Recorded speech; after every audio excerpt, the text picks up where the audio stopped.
नमस्कार दोस्तों, हम पढ़ रहे हैं मराठी सुलभ भारती और मराठी सुलभ भारती की किताब में दिए गए लेसन नंबर 3 मुलांनी काढलेली चित्रे 1 आज हम पढ़ने वाले हैं। बच्चों, इस लेसन को पढ़ने से पहले इस लेसन को दिया गया जो शीर्षक है मुलांनी काढलेली चित्रे 1, इसमें मुलांनी ये शब्द जो आया है इसमें गर्ल्स और बॉयज़ दोनों का उल्लेख किया गया है।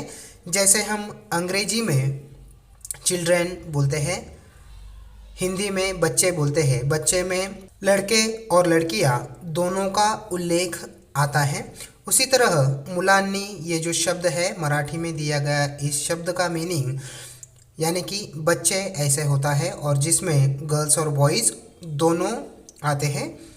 गर्ल्स और बॉयज़ दोनों मिलकर ये पिक्चर बनाए गए हैं और हमें अध्ययन के लिए यहाँ ये पिक्चर दिए गए हैं। ये पिक्चर का अध्ययन करने से पहले हम देखेंगे कि पहा व बोला यानी कि लुक एंड स्पीक। पहा मतलब देखो और बोला मतलब बोलो।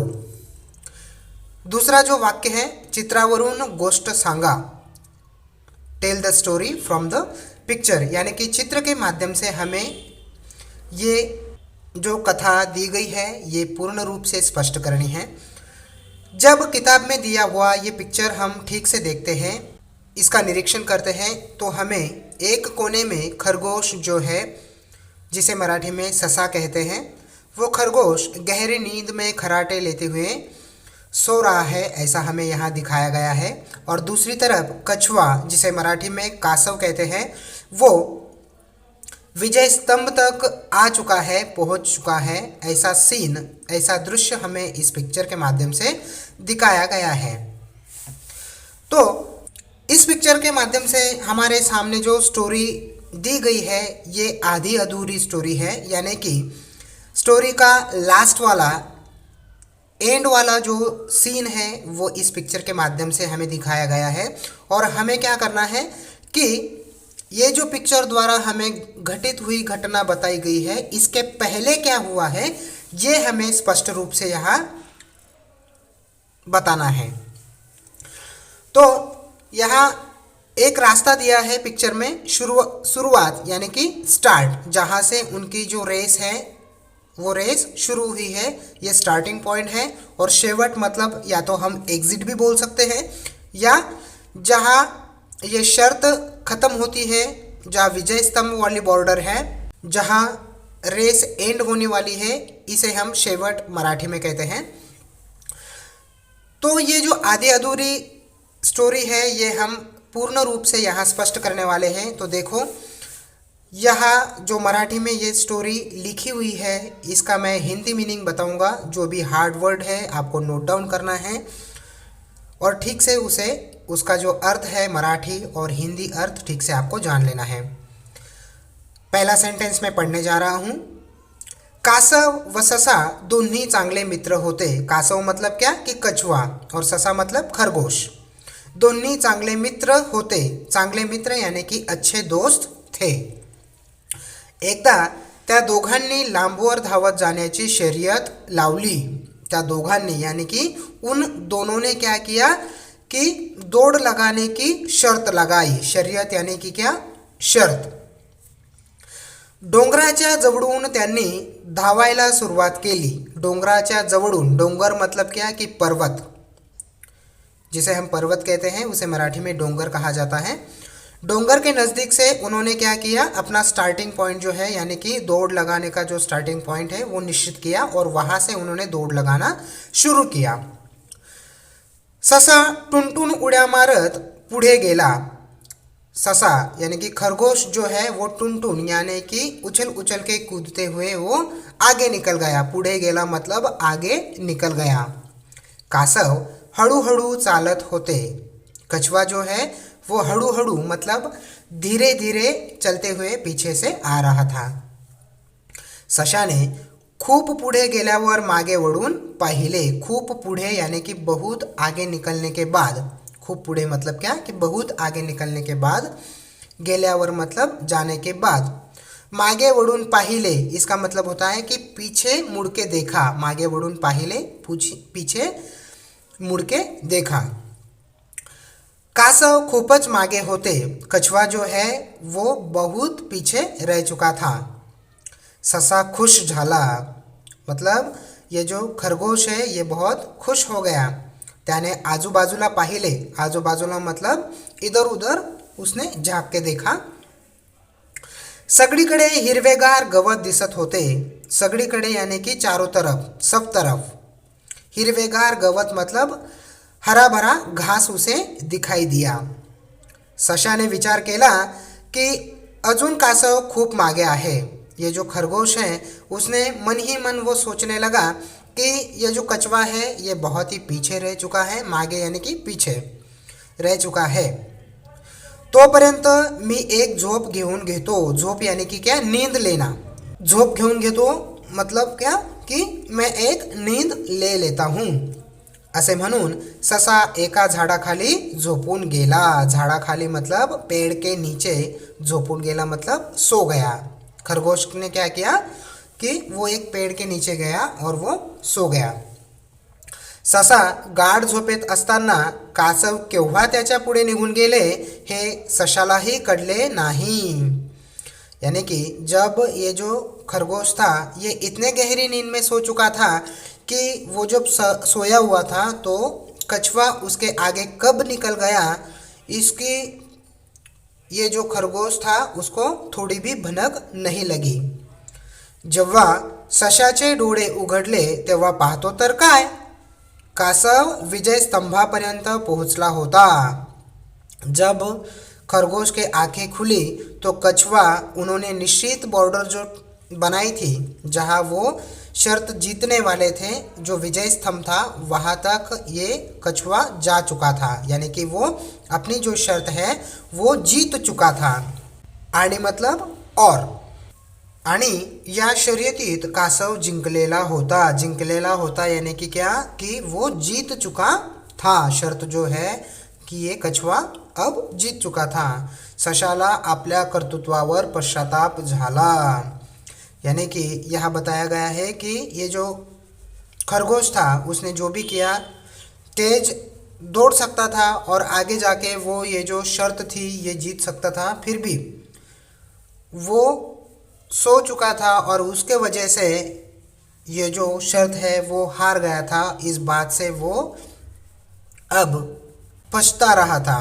अब इस लेसन से संबंधित जो भी क्वेश्चन आंसर्स हैं ये हम शॉर्ट में जान लेते हैं ताकि हम ये जो स्टोरी है, दी हुई स्टोरी अच्छे से समझ सकें।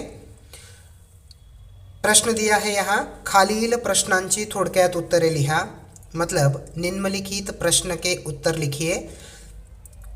ऊपर जो चार्ट दिया है इसमें मराठी मीनिंग में ये प्रश्न और उत्तर दिए गए हैं और नीचे जो चार्ट है उसमें हिंदी मीनिंग में प्रश्न उत्तर दिए गए हैं।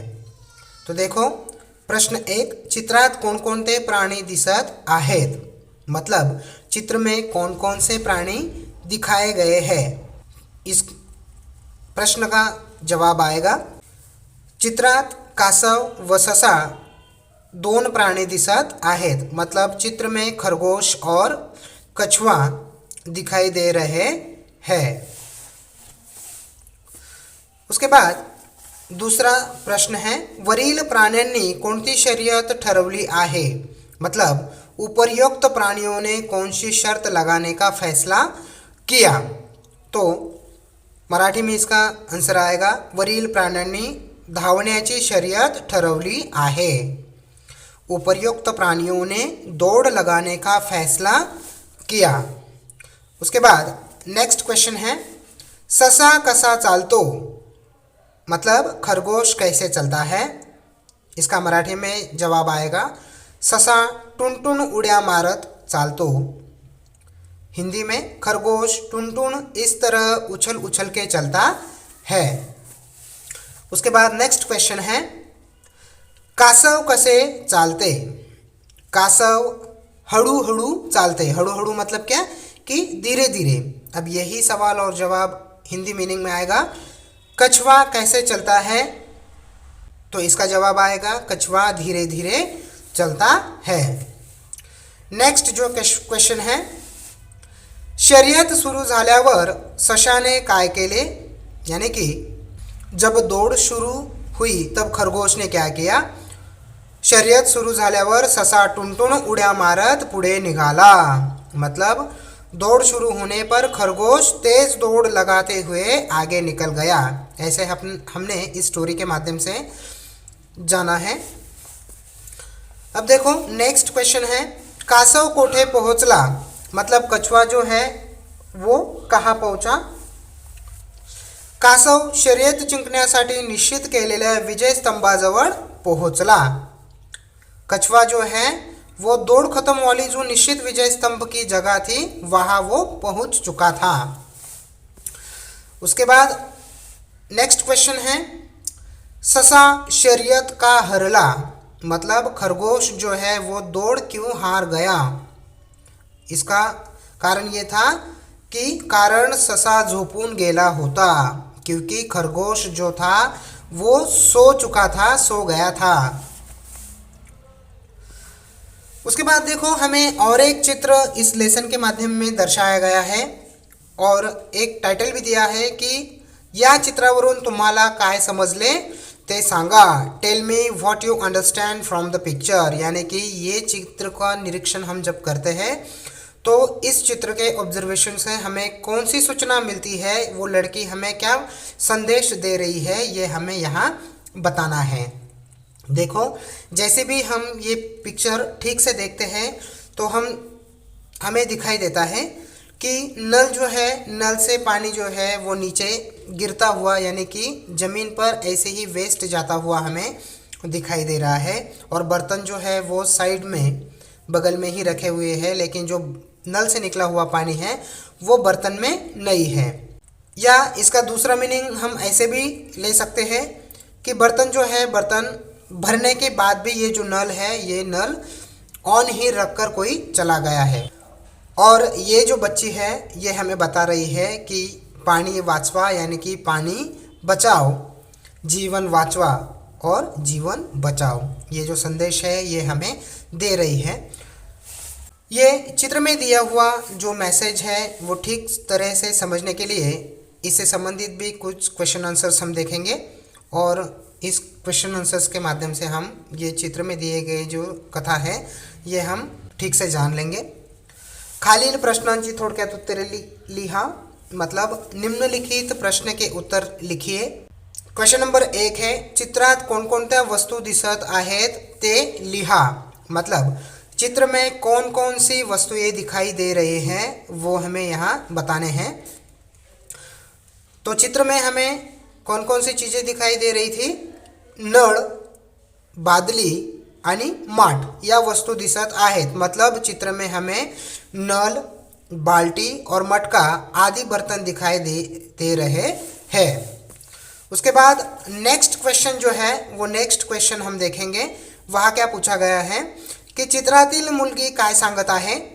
चित्रातील मुलगी पाणी वाचवा, जीवन वाचवा असे सांगत आहे, मतलब चित्र में दिखाई गई जो लड़की है वो हमें क्या बता रही है कि पानी बचाओ, जीवन बचाओ, ऐसे वो मैसेज दे रही है। उसके बाद नेक्स्ट जो क्वेश्चन है, नळातून पानी कोठे पड़त आहे, यानी कि नल से निकला हुआ पानी जो है वो कहाँ गिर रहा है। तो मराठी में इसका जवाब आएगा नळातून पानी जमिनीवर पड़त आहे, और यही सेंटेंस हम हिंदी में कहेंगे नल से निकला पानी जमीन पर गिर रहा है। वो पानी जो है वेस्ट जा रहा था, हमने चित्र के माध्यम से देखा कि पानी वो बर्तन में नहीं जा रहा था, वो नीचे ज़मीन पर ऐसे ही गिर रहा था। नेक्स्ट क्वेश्चन जो है वो है नळातून पानी कोठे पडायला हवे। हवे यानी कि क्या, कि चाहिए, जिसे हम इंग्लिश में शुड कहते हैं ना, शुड हैव, चाहिए था। तो नल से पानी जो गिर रहा था वो कहाँ गिरना चाहिए था, तो नळातून पानी भांड्यात पडायला हवे, और भांडे को हम हिंदी में कहेंगे कि बर्तन। नल से निकला हुआ पानी बर्तनों में गिरना चाहिए था। नेक्स्ट जो क्वेश्चन है उसमें हमें कुछ शब्द दिए गए हैं, वो हमें सिर्फ पढ़ना है और जैसे है वैसे ही लिखना है। आपको नोटबुक में उसे नोट डाउन करना है और ठीक तरीके से तीनों लैंग्वेज में, हिंदी, मराठी और इंग्लिश में उस शब्द को कैसे बोलते हैं ये आपको याद रखना है। जैसे कि देखो, वाचा व लिहा यानी कि पढ़ो और लिखो। पहला शब्द है ससा, इसे हिंदी में कहते हैं खरगोश, अंग्रेजी में रैबिट। दूसरा है कासव, इसे हिंदी में कहते हैं कछुआ, अंग्रेजी में कहते हैं टॉर्टॉइस। तीसरा है मुल्गा, उसे हिंदी में कहते हैं लड़का और अंग्रेजी में कहते हैं बॉय। चौथा है चालतो, हिंदी में कहते हैं चलता है और अंग्रेजी में टू वॉक ऐसे कहते हैं। पांचवा है धावतो, यानी कि हिंदी में हम उसे कहते हैं भागना या दौड़ लगाना भी कह सकते हैं, और अंग्रेजी में टू रन ऐसे हम बोलते हैं। और लास्ट वाला जो शब्द है जीवन, जीवन इसका मीनिंग हमारे जीवन से संबंधित भी है, लेकिन पानी का ये समानार्थ शब्द है, इसलिए यहाँ हम पानी के अर्थ से इस लेसन में हमने इसे पढ़ा है। और अंग्रेजी में पानी को क्या कहते हैं, तो वाटर। तो बच्चों, ये जो लेसन हमने पढ़ा, इसमें दिए गए जो भी पिक्चर्स हैं इनके बारे में हमने पूरी तरह से जानकारी प्राप्त की है। बहुत सारे क्वेश्चन और आंसर्स के माध्यम से इसे ठीक से जानने का हमने प्रयास किया है। अगर आपको मेरा ये वीडियो अच्छा लगे तो इस वीडियो को लाइक ज़रूर करना, सब्सक्राइब करना और ज़्यादा से ज़्यादा बच्चों तक ये वीडियो शेयर करना। धन्यवाद।